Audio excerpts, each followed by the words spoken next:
In today's video, I'll walk you through how to file a tax extension using IRS Form 4868 through Turbotax. If you're running out of time to complete your tax return, requesting an extension can give you extra time to finish everything properly. First, let's quickly understand what a tax extension means. Filing an extension does not cancel your taxes. It simply gives you more time to submit your final tax return. However, if you owe taxes, you still need to estimate and pay them by the original deadline to avoid penalties or interest. Now let's go through the basic steps. The first step is to estimate how much tax you might owe.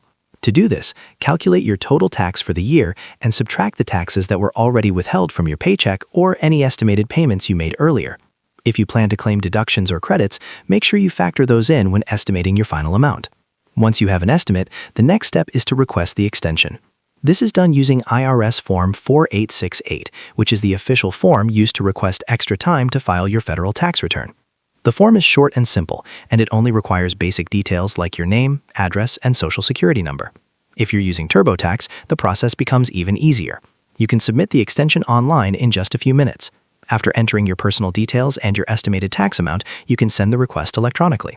Another important tip, if you believe you still owe taxes, it's a good idea to include a payment when filing the extension request.